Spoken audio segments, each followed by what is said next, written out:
Guys, good morning, maulan na umaga. Today is August 7, 2026 and time check, it's 8:25 AM. So nakita nyo, naka-sauna suit tayo. So susuong tayo sa ulan. So ang tagal natin din nagbabike. Ang last ride natin is July 27, I think. So it's more than 10 days na, saka nakaka 11 days na. So bike lang tayo, then try natin magkape kahit sa 7-Eleven. So yun lang, maikling ride lang, within poblasyon lang tayo. So yan na lang natin, ang tagal na, nakakapanghina na ng katawan.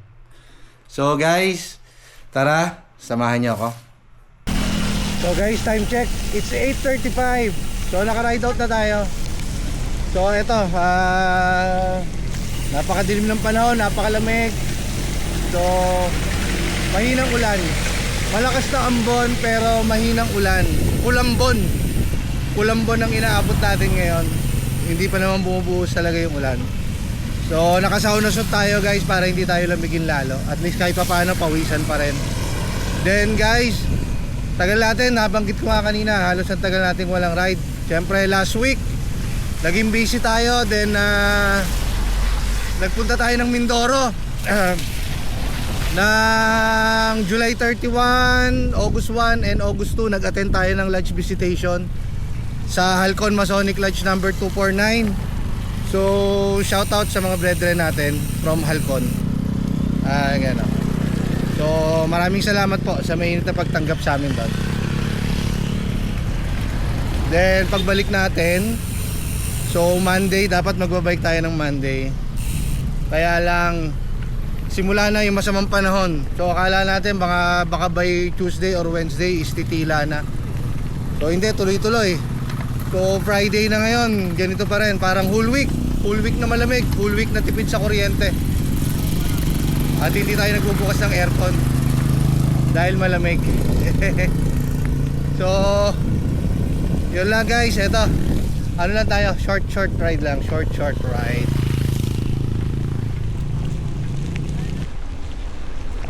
So guys, time check, it's 8:42 AM. So nakaka 2.5 km na tayo. So medyo mabigat pumadya kasi yung hangin sa lubong sa atin. Tapos malamig, para tayo naka-aircon. Pero at least yung ulan, ano lang, tikatik lang. Hindi siya yung buhos talaga. Mamaya na siya bumuhos pag nakauwi na ako. So ito, within ano lang tayo, andito pa lang tayo sa ano, within the village pa lang. Pang village, kala mong mayaman no? Tayo na. Sorry sa ano lang.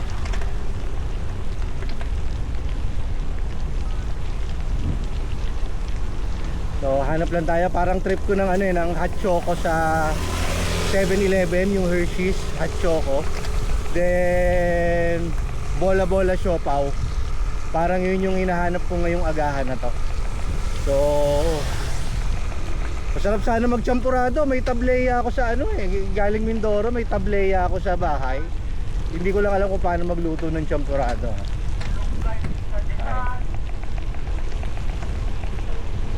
So tara guys, padyak na muna tayo. Ayan, lakas ng hangin, ang lamig. So guys, time check, it's 5:50 AM. Nakaka 4.5 km na tayo. So guys, itong week yata na to, parang dalawang bagyo yung pumasok sa atin, no? Si Luis at si Maymay. So dalawang bagyo. So para sa iba sa atin, para sa akin, pakiramdam ko itong bagyong to is napakatagal. Kasi nasa bahay lang ako. Yung mga trabaho natin cancel, di ba? So wala tayong ginagawa. So pakiramdam natin ang tagal ng linggong to, di ba? Ang tagal lumipas. Pero konting lang guys, konting words of wisdom lang.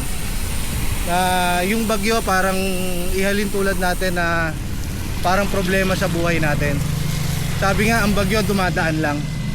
Kahit anong bagal pa niyan o bilis niyan, dadaan at dadaan lang sa atin yan. So parang problema rin natin yan sa buhay. Sinasabi nga walang bagyong forever. So lahat ng problema natin dadaan lang. So may mga panahon na hindi natin naiintindihan kung ano yung nangyayari. May mga panahon na parang ang bigat-bigat. May mga panahon na parang ayaw natin kumausap ng tao, gusto lang natin mag-isa. Diba? May mga panahon na hindi natin naiintindihan na hanggang kailan ba to, bakit ganito, bakit ganito yung nangyayari. So eventually lalagpas at lalagpas matatapos at matatapos kung ano man yung bagyo na pinagdadaanan natin sa buhay natin. Balang araw maaalala na lang natin siya as a lesson na may natutunan tayo sa buhay natin. So guys, sa mga kagaya ko na may mga pinagdadaanan sa buhay, dumadaan sa pagsubok, dumadaan sa bigat ng dibdib, dumadaan sa gulo ng isip, lahat, lagi nating tatandaan guys, ang problema natin parang bagyo lang. Dadaan at dadaan, patutunaw at patutunaw. Sabi nga, kung ang bagyo ang problema, ituring natin ang Panginoong Diyos ang bundok ng ating buhay. So pag tumama ang bagyo sa bundok, dumaan sa bundok o dumaan kay Jesus sa buhay natin, madudurog o malulusaw o hihina o mawawala yung bagyo o problema natin sa buhay. So guys, kapit lang tayo. Better days are coming. Sabi nga, be still and know that I am God, diba? So magtiwala lang tayo sa Panginoon. Wag tayo mawalan ng pag-asa. So yun lang guys, konting words of wisdom, at least kahit pa paano sa panakanakang bike vlog natin may naisa-share naman ako. May naisa-share ako sa konting mga nanonood sa akin.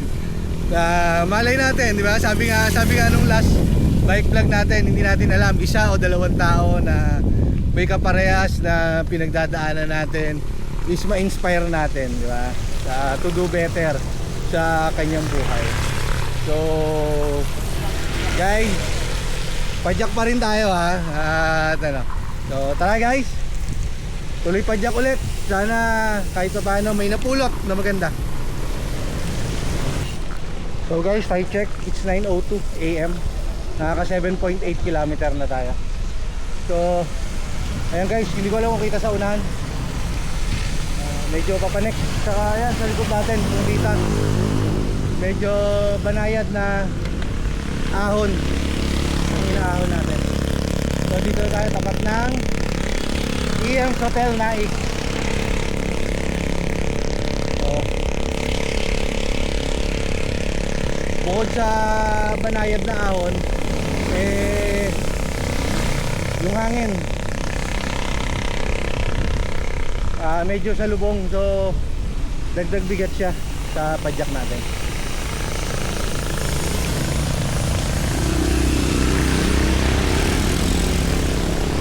Ewan ko, parang iba rin yung hingal ko ngayon. Alam mo yun.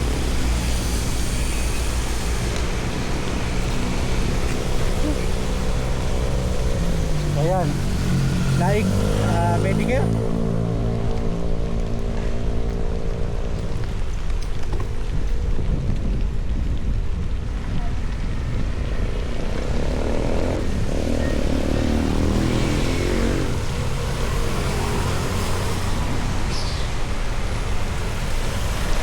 Dito tayo sa kanan natin. Ayan, R&B Del Rosario Auto Supply. Shout out kay Kuya Ryan Bert. Very worshipful Ryan Bert. Tsaka kay ating niya. Si ating yun nandun nakatao. So lagi ako may discount dyan pag nabili ako ng auto parts. Eto, sa kanan natin, Stadium Shopping Mall. Yan ang mall dito sa Naik. Stadium. So diretso natin hanggang Kalabaw. Na Dalawa Ulo, yung sikat na kalabaw ng Naik. Tapos doon tayo magpahinga saglit.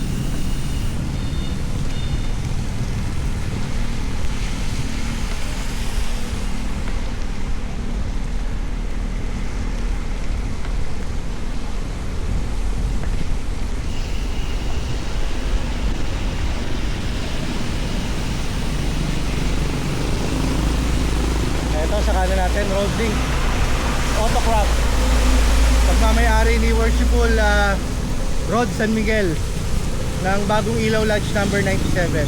So shout out Worshipful. So kita naman natin kahit bagyuhan, tuloy ang negosyo ng mga kapatid natin sa masoneria.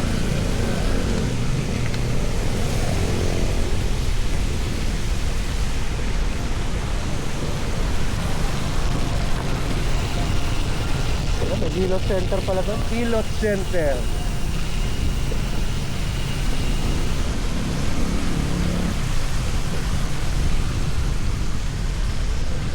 Kaya sa unahan natin,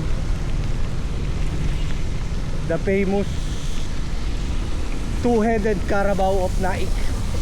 So i-research natin kung anong ibig sabihin ng dalawang ulo ng kalabaw. Isang nakataas, isang nakababa. Pero parang may idea na ako, parang may nabasa ako dati sa Facebook. So hindi ko lang alam kung yun talaga yung meaning niya. So ayan, sa kaliwa natin, picture lang tayo saglit, syempre. Then pahinga tayo. Ayan, sa harapan natin, isang nakataas ang ulo at isang nakayuko. So alamin natin kung anong ibig sabihin niya. So guys, pahinga na tayo saglit. So guys, time check, it's 9:13 AM. Nakaka 9.5 km na tayo. So papasok na tayo dito sa mismong bayan. Hindi ko alam, parang itong Naik walang walang barangay poblasyon. Hindi ko alam kung na-miss ko lang. Diba yung karamihan ng mga bayan, yung sentro nila is poblasyon kung tawagin. Hindi ko alam, parang walang poblasyon dito sa Naik So ito na tayo guys, sa mismong plaza. Ayan, sa kanan natin, yung may obelisk ng Mount Mainam, ayan ang plaza ng Naik. Ang simbahan din nandun sa kanan. Then ito, yung Hall of Justice ng Naik. So dito, palabas lang tayo ng San Roque, bayan lang talaga ikot natin. Ang daming nagpapa-check up sa RHU, Rural Health. Ito, Mercury sa kaliwa. Nasunog dati yan nung time na naka-assign pa ako dito sa Naik. So at least nakabangon. Sabi nga 'di ba, walang bagyong forever. So sinubok sila noon. Nasunog yung buong Mercury store. 'Di ba? Although alam naman natin na multi-millionaire o billionaire yung may-ari niyan. Pero siyempre 'di ba? Kung titingnan mo, kung i-symbolize mo siya, is nasunog siya, parang nag back to zero. Pero ngayon, di ba, matayog ang tindig na naman, di ba? Kumbaga nakabangon. So ganyan din ang buhay natin guys. Minsan nakadapa, nakaluhod, pero laging magtitira tayo ng lakas para bumangon, di ba? So guys, padyak muna ako kasi sumasabay yung yung hingal pag salita ako ng salita, parang anipis ng hangin. Ayan. So guys, nakaka 10.8 km na tayo. So dito na tayo sa kanto ng San Roque. Pag dinerecho natin yan, papuntang Palangge, Indang. Then pag kumanan tayo rito, papuntang Maragondon. So kaliwa tayo, pabalik lang. Okay. So ito, dito dapat tayo, 7-Eleven dito, San Roque, kaso sarado na. Sana makabangon din, di ba? O baka naman hilipat lang, di ba? Pero prime location yun. Madami na kasing kakompetensya na nagsulputan sa paligid niya.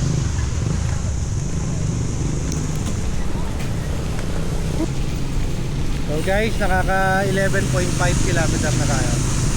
Ito sa kanan natin ang mga baka, malawak na parang. So sa may bandang unahan natin may bagong 7-Eleven dyan. So dyan tayo mag hot coffee and bola-bola siopaw.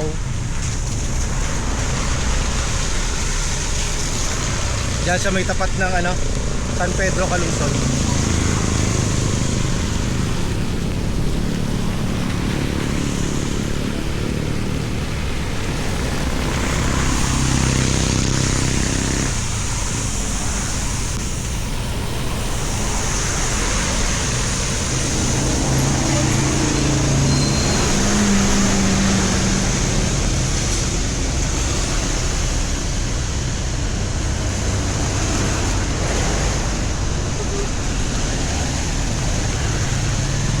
Nakatutok sila sa likod natin. Wow. Yan.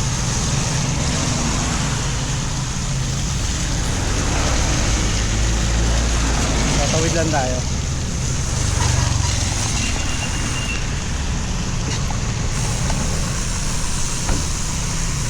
Parada natin dito sa tabi.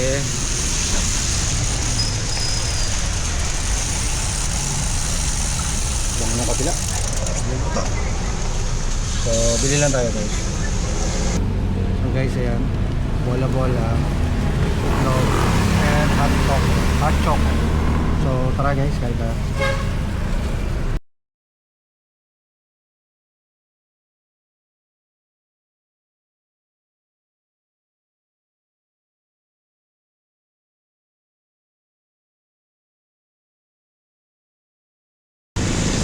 So guys, time check. It's 9:50 AM. So, tapos na tayo mag-breakfast. So, craving satisfied. Nakain natin yung mga nasa isip natin. Hot choco, then bola-bola, then may bonus na boiled egg. So, pauwi na tayo guys. Siguro mga 6 kilometer. Sa bahay na tayo. So, magta 12 kilometer na. So, mga 18 to 19 kilometer ride itong nagawa lang natin ngayon. So sobrang short ride lang talaga siya. So eto, nakikita nyo malakas na yung ulan. So walang tigil naman yung ulan. Ulambon yung sabi ko kanina. Ulambon pala, ulambon. So malakas na ambon at mahinang ulan. So ulambon, hindi kulambon.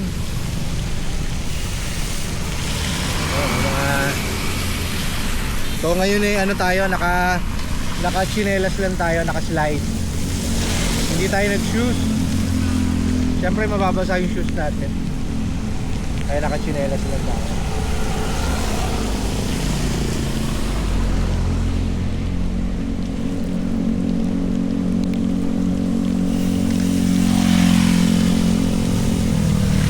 So, dito na tayo. So parang nag-loop lang din tayo. Mini loop ng Naik.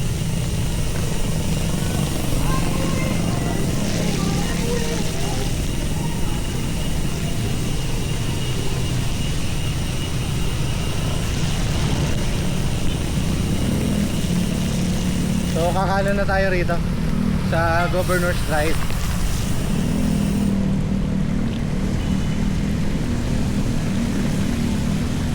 Parang masarap yung sopas ng Jollibee. Pero dami nating ulam eh sa harap. Marami tayong iinitin. So magtipid tayo. Dalawang biyahe natin yung na-cancel this week. So medyo nasira yung budgeting natin. Yung ine-expect natin na papasok na pera. So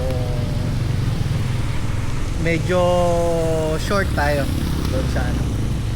Sana next week makabawi. Sabi nga walang bagyong forever, di ba? So yun yung title ng bike vlog natin ngayon. Walang bagyong forever. Kasi ilang beses ko na siya naulit. Siya yung word of the day ngayon. Walang bagyong forever. Yun, yung kanila.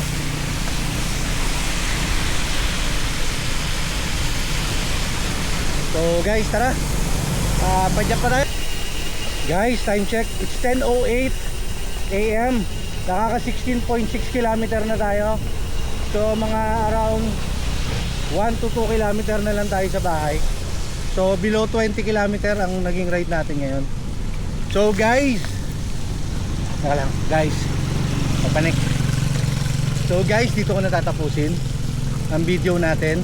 So kung gusto nyong, kung nagustuhan nyo pala ang mga ganitong klase ng content, ay huwag kalimutang mag-subscribe and follow sa aking mga social media platform like YouTube channel, may YouTube channel, may TikTok account, and may FB page at Padyak Paugi. Paugi is P-A-O-G-I. At huwag po natin kalilimutan to hit the like and notification button. So guys, lagi natin tatandaan, God is good, God is the best. Hindi na ako mag finger heart, palusong ako, baka sumemplang. So maulang araw, walang bagyong forever, lagi natin tatandaan yan.